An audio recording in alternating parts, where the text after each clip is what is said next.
이슈K 시간입니다. 지방선거를 앞두고 자치단체마다 앞다퉈 민생지원금 지급에 열을 올리고 있습니다.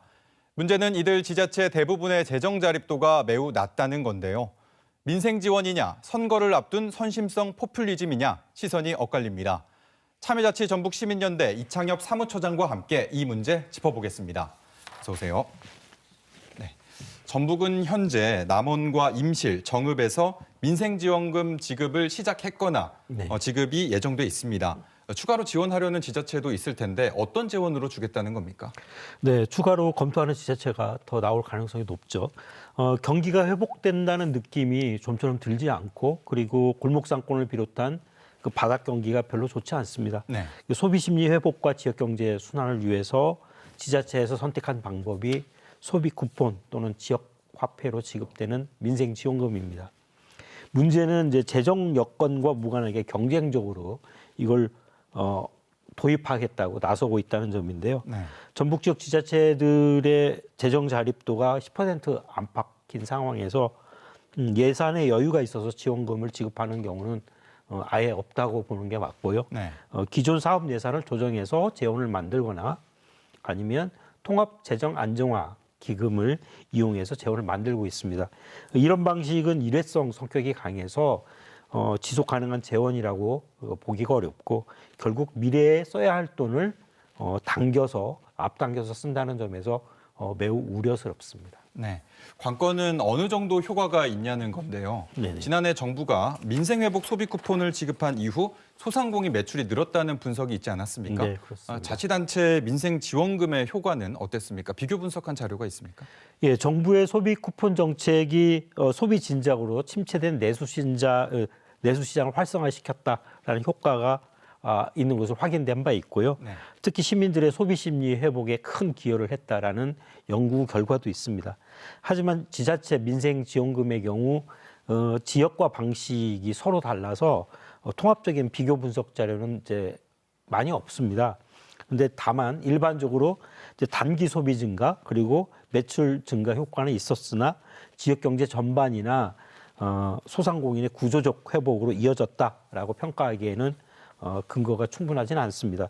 현금성 정책을 계속 반복적으로 시행하기보다는 보다 근본적인 대책을 함께 진행해야 된다라는 게 대부분의 의견인 것 같습니다. 네. 그러니까 이제 일시적인 효과 정도를 기대할 수 있다는 건데 네. 앞서 말했듯 재정 자립도가 낮은 상황에서 지자체 예산으로 민생 지원금을 충당하려다 보니 재정 건전성을 우려하는 목소리도 나옵니다. 어떻습니까? 네, 재정 건전성에 대한 우려는 당연합니다. 지자체들이 필수 사업을 줄이거나 기금을 소진하면서 현금성 지원을 하고 있습니다.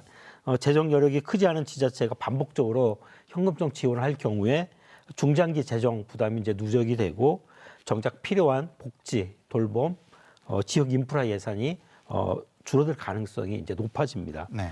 특히 기금까지 동원하는 방식은 위기 대응을 위한 안전핀 기능 예산인데 그 예산을 소진하는 것이라서 매우 신중할 필요가 있고요.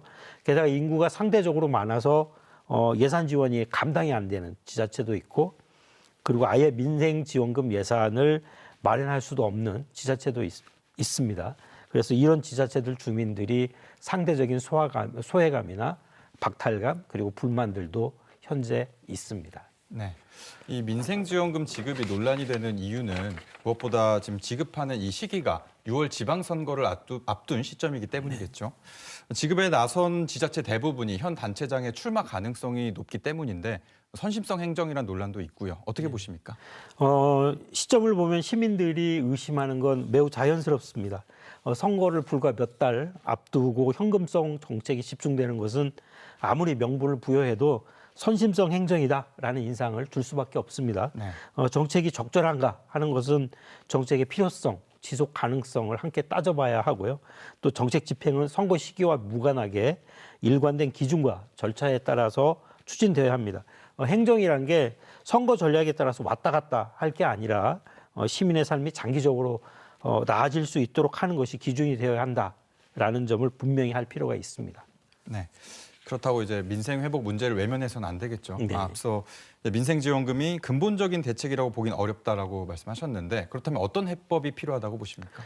네, 민생지원금은 여러 정책의 하나일 뿐 유일한 해법은 아닙니다. 네. 예를 들면 이제 소상공인 임대료나 이자 부담 등 고정비 부담 완화, 그리고 지역 화폐의 확대, 공공 일자리, 사회 서비스 일자리 확대, 그리고 취약계층을 겨냥한 맞춤형 지원 정책 등이 이제 있을 수 있겠습니다. 네. 이제 무엇보다 중요한 것은 이런 단기 처방이 아니라 산업 유치, 일자리 확대, 그리고 공공기관 지역 유치 등으로 인구 유출이 아니라 인구 유입의 가능성을 높이는 것이고요.